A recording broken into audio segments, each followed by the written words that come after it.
Welcome to our Kumusha podcast, guys. Maswera sei kumatiwi mana enyika.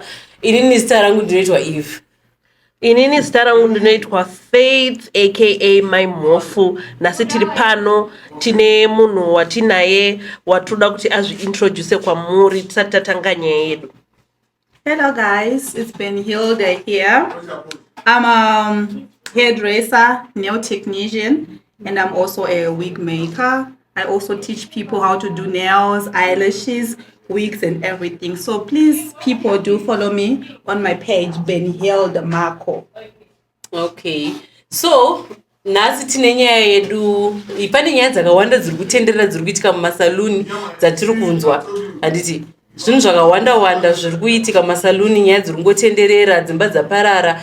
Tokumbirawo mutiudzewo, like mutiexplainerewo semunhu ari mufield iroro kuti zviri kufamba sei. And so many people vatifonera, tatichifonerwa macalls akawanda vachikumbira kuti tiite podcast ine nyaya dzakadai so dzinoitika mumasaluni because zviri kunzi mune zvinhu zvakawandisa zviri kuitika kumasaluni. Mune chihure chakawandisa chiri kuitika mumasaluni. Varume vevanhu vari kutorwa nevasikana vemumasaluni makuwa.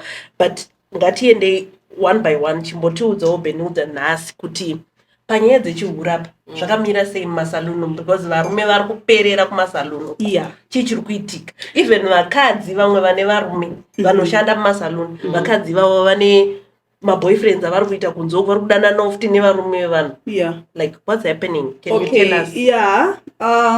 Varume kutorwa vanotorwa. Not nevemumasaluni chete, but nenyaya yekuti musaluni munenge mune vakadzi vakati wande at the same place. So varume vanotorwa. I work with a lot of ladies. Ndinoona maclients akawanda anouya achicomplaina kuti muno musaluni munoshanda girlfriend yemurume wangu. I have a lot of men that I know. They come and complain that muno musaluni anditi ndakatorerwa mukadzi anoshanda muno musaluni. Of which vamwe vakadzi vemusaluni, they don't tell us as colleagues or co-workers kuti ndine murume kumba. They just act like they are single. Yes. And then jiki pakutoya murume achitopopota kuti zviri kubva muno musaluni zvekuti mukadzi wangu akuita chihure. Saka chihure chirimo, and I think chinokonzeresa chihure musaluni chekuti vakadzi tiri panzvimbo imwe chete takawanda and tinofuririka as women because sis Eve wachava chiti nini murume wangu anita zvakati andiendesa out. Uya achava chiti murume wangu inini anitengera mota inini saka ruchiva basically ruchiva jealousy. Ndobva ndafila kunge murume wangu akona zvaari kuita. Exactly. So ndobva ndaita boyfriend. So now masaloons, having a boyfriend is now like a flex. If you don't have a boyfriend, it's like wakakurira. So exactly. Alright, saka in other words utayotaura kuti musaluni mune kufurirana futi. Exactly. Mune kufurirana kuti ukaona uyu atengerwa nhasi atengerwa pizza, uyu ari kudrive mota dai so wakutofunga kuti aniniwo saka ndikaitawo the same thing. Ndinowanawo mbinga yangu inouyawo chinitengera. Kuda kuonekwa also. Exactly. Kuda kuonekwa musaluni. Because panenge pakaungana vakadzi most of the time nyaya haisi yekuti mwana wangu akazoti nyaya ndeyekungoti yes, my boyfriend is taking care of me, my boyfriend is paying rent. But how can you claim kuti une murume ari kubhadhara rent uchisvika pasaluni 6 o'clock dzemakuseni 8 o'clock uchiripo uri kumaketa hauna kana client yaumboruka? You can't have an off day. But tinoflexerana, inini mukomana wangu anozondidai, uyoti mukomana wangu anozondidai. Saka kana usina moyo wakasimba, you end up having a boyfriend. But pangaitwa sei panyaya dzemasaloons apa Benilda, because now chakunedza nchekuti isusu sevakadzi like we are married anditi uone murume wako and then the next thing iwe wakagara kumba wakutsvaga kuti ndingete basa report no like ndingoti kosi yangu ema-nails kana kuti so the next thing murume wako anokudza kuti no ina ndidi mukadzi anoshanda musaluni. Because saluni yatonezita rakashata rekunzi no kusaluni uku unonofuririka you end up makuita zvemaboyfriends because even sometimes varume vanouya kumasaluni uku vanoda kugerwa vanoda kuitwa ma-nails chichi but wakutoita tinovaita them nails. We give them head massages when they cut. Yeah, we do. Massage achasire kuti muri kumassage client. Zvato zvimwe zviri personal. Zviri personal because what does a phone murume munuka. Okay, cool. Vakadzi vemasalon tine ruchiva. Tinochiva zvinhu zvisiri zvedu. Chingava chemurume, chingava chemukadzi. You get it? So sometimes unogona kuti dedi vari kugerwa musoro. Izvo patori nemusikana wano musana ndakarizoti saka baba. Vauya nemota ipi? Yes. Saka sezvamanga muchibvunza kuti ndotodii as women ndaenda noita kosi yangu yekuruka ndaita kosi yangu yemanews but murume kuti kusaluni kune mahure ari kwese but ekusaluni they are worse because it's like wanda kuraramira izvozvo. You get it? Yeah. And I think futi pane it's like as if ndofana kuzikama kuti salon mahure they are anditi but vanoto you see pane mamwe mahure atinoziva vanotoita kuti okay, so I know this other lady that I've been working with for a long time. So aigara kune imwe town nemurume wake. So pakatanga corona, you know, things hazvina kufamba zvakanaka. Yes. So pakazonzi vanhu vakufamba vanhu vakushanda, akaudza murume wake kuti inini ndawana basa kusaluni. Yes. Saka murume arufunga kuti mukadzi ari kushanda kusaluni. Ofuchi mukadzi asi kushanda kupi? Kusaluni. Mukadzi pane kwaari kushanda. Anotoyawo kusaluni kwedu tichitomuitawo maservices. Oenda kubasa kwaanenge sei kwaanoshanda. So murume pakazozviona kuti no man, there is something fishy that is going on. Murume akauya kupi? Kuzotsvaga mukadzi kusaluni ndokwakazvitsvaga mukadzi. Yes, takati no, your wife doesn't work here. Akati ashigoni because unoshanda mahure kusaluni. So I have to find my wife here. Yes. So mukadzi wese akangofunga kuti I want to do something behind my husband is the salon. Arida kuenda kunoona boyfriend chamboita installation kusaluni.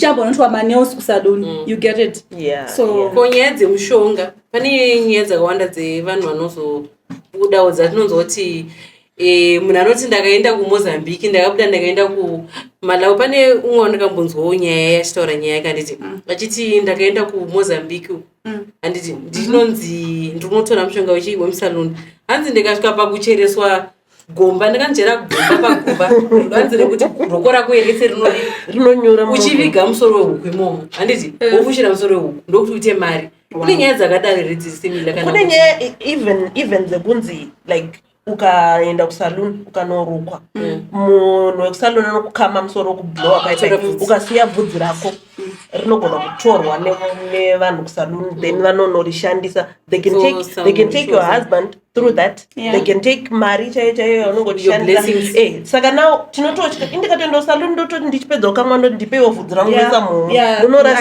know clients like because that, you know it's zvinotyisa. Okay, so chinoitika ndechekuti these days kunze kwatikuraramira kwashata. That's true. Vanhu vanoenda vanosvika kumaextents akasiyana-siyana nekuda kwemari. You get it? So you find out kuti munhu anokwanisa kunorombera maclients. It's not something that is new. Ndina sisi wandinishanda nawo pamwe wane 12 years of experience vachishanda. She have a lot of clients. Anogara ari fully booked. Anotobata mari kezvaunoona, anodhirivha mota yakanaka, anogara life yakanaka. And then in ndine 2 years of experience. I don't know what I'm doing really. Ndinongoruka anything, ndinongota maneils anything. Like my work is not up to standard. And my clients akawanda.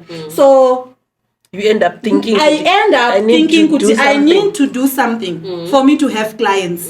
Vanopa vanozoenda kunoromba kana kunobata sometimes unopiwa mushonga mudikidiki zvingonzenda. But you know zvonhu zvisinganzwisisike because at the end of the day go to the salon unoruka because you've got passion, you've got talent. Ruka vanhu vako your work inodedza yega ma clients. But mind you there is, yes I know, but mind you in a salon akuna hairstylist anokudza kuti andigone kuita this thing. Tamwacho avagoni. Unongodzi ndozvigona. Ndinozvigona. So kana ndakuita something chiri wrong amuchadzoki kwandiri. So how am I going to build clientele? So ndendakuenda kunobata mushonga. Mumwe wacho unopiwa uri munamato. Tiri pagreen pachihure chamunoita musaluni apa. Chevarume kuti vakadzi vane varume handiti kudzimba.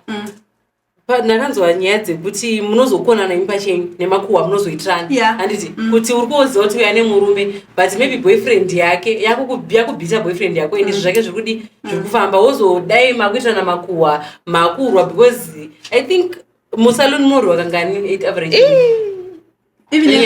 even every day nyangwa asiri makuhwa kunongorwiwa even daily basis watorere client yangu wazodzirai nyingi kuti ndazodai anything munokwanisa ngorwira anything but dzimanganidza makaparadzirana pachenyu after wasnicha murume uyu kuti waziva murume wake saka vachivigana I understand kuti munovigirana inini nditori neshamwari yangu yaishanda musalon anditi anoshanda actually anoshanda musalon but she was telling me kuti anoti like I'm struggling business rangu I'm really struggling ndakutotsvaga zvimwe zvinhu zvekuita nditobeta ndite zvimwe zvinhu because this salon business is not working for me musalon mandinoshanda I'm married vamwe vese varimo they are single saka ndoatakwa every day mune makuhwa anonyeyiwa every day anoda kushamisira anofunga kuti murume wake anoshamisira chi like okay, you know what happens in a salon? I'm a single mother.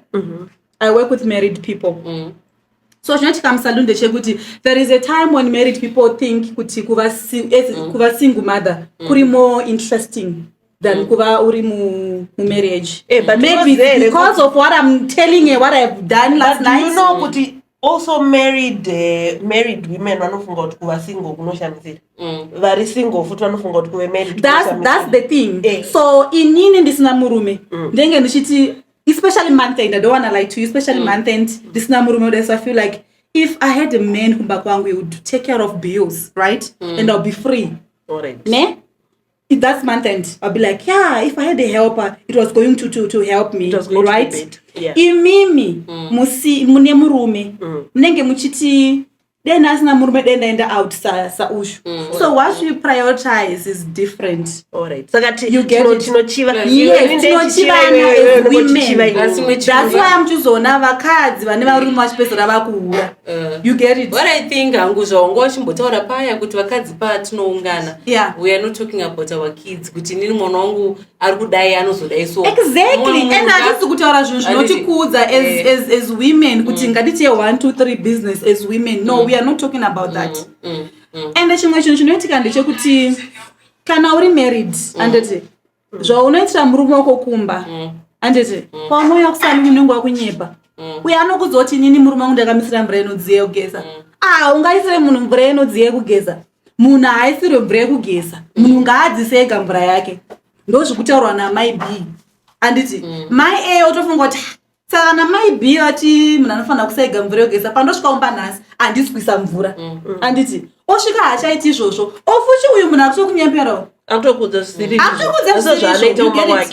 adaro saka what I'm saying is as women patinosangana usatori advice yemunhu nokuti adai do what you have to do you get it si ingonzwa utaure usiye papo because I'm telling you sisakadze musalon we can tell you things wakambozvionawo here I think kwete wakambozviona here da kunzwisisa kozi unozviona kozi unoshanda izvo zvanditi mishonga yakawanda yekunzi mwana kuti miri wangu hausi kupisa ndoda kudzora makumbo ndoda kudii zvese zvinowanikwa zviri musalon last time pandakarukwa pane munhu akandivinga inini anditi achitotengesa achiti izvo ndikanzi kakadai kabhodhoro kakachona zvakanzi kanhu aka kakabva kughana and kana ukangodai maiwe haumbofi wakasiyiwa nemunhu handiti ndikati handina mari zvikanzi aiwe chingoravira unzwe kutapira kucheta muromo wako ndokutapira kucheta makumba handiti saka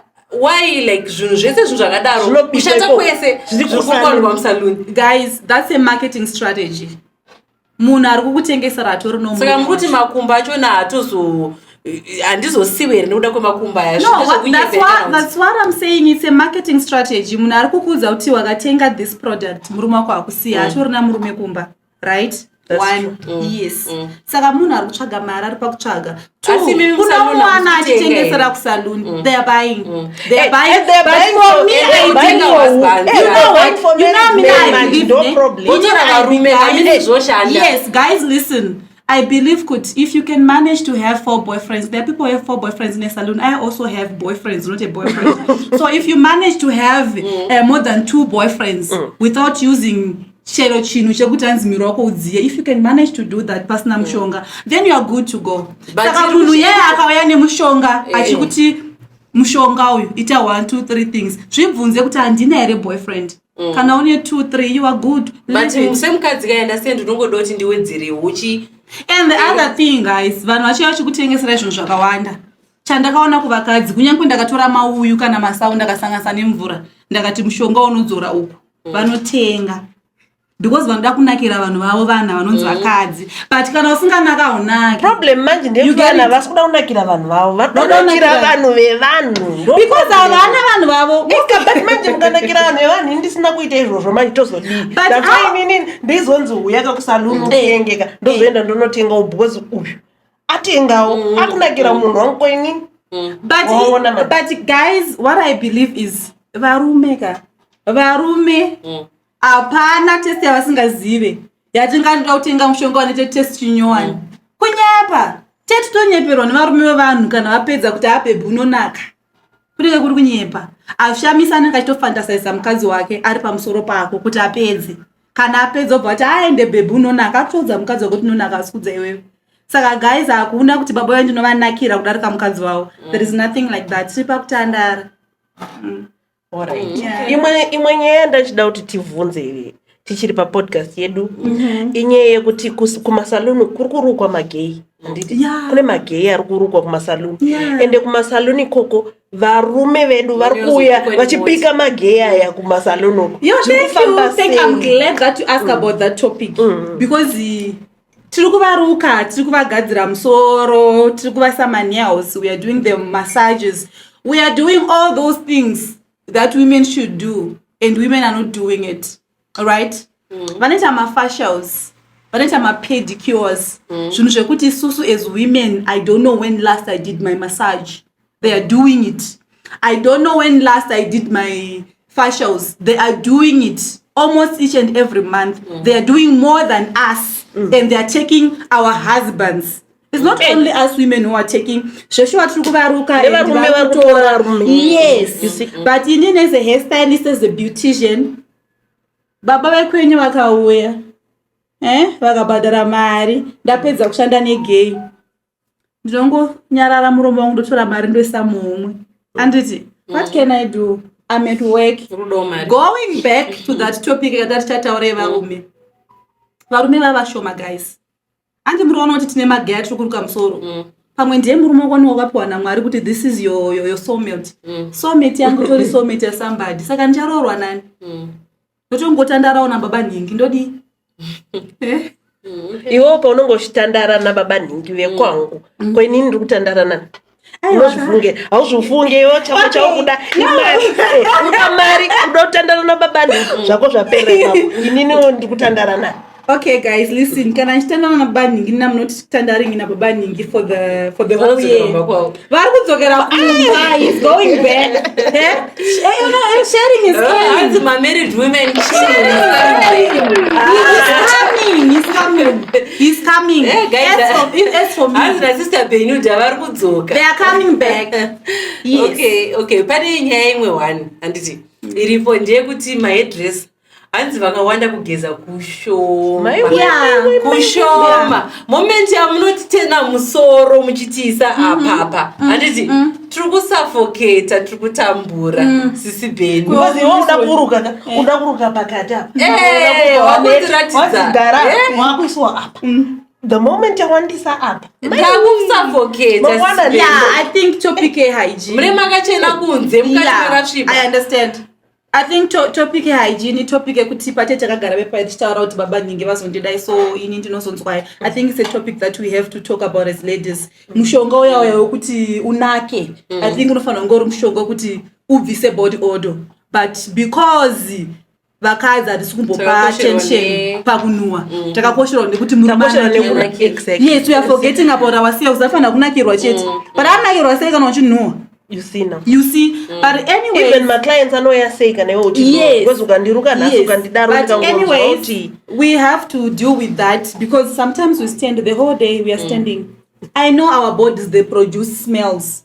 That's why kune perfumes. That's why kune zvinhu zvekuti tizore tichigeza tichasese kuti asanwa. Because miri wemunhu pesera wanwa. But pakuzouregerera uchisvika paextent yekuti client inotochema. Nemo maclients muri kusirwa chimusoro nyi pakati pemakumbo. ndinoda kurukwa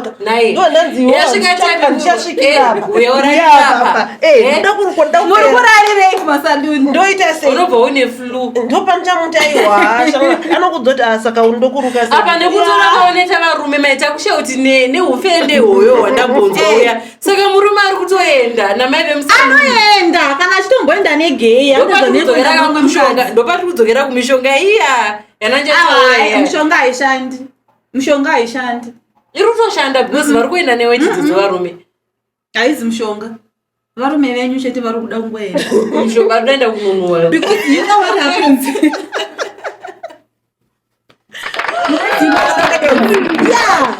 vanononwiwa because you know what happens andizvo kana murume wako akuchita murume wemumba akakusiya akaenda kugirlfriend right it doesn't mean kuti there is something wrong with you as a wife anditi because kune vamwe varume kuchita is like it's pleasure, it's like kuenda kubva unonwa doro wodhaka wodzoka kumba right it's like ari kuda kakula box kekufamba nako because kumba kune double door fridge vakuru vefridge haangamboswera kufamba nayo so what I'm saying is you are there to stay. There is nothing wrong with you nekuda kwekuti murume achita but it's something chinongoitika pavarume kuti maybe aruda kuona munhu ari half naked and imi mambwase kuva half naked and there is no way baba wekuba pauchaenda nehure forever. You get it? That's why no. Yes, you can go for 15 years. Oksala is coming back home.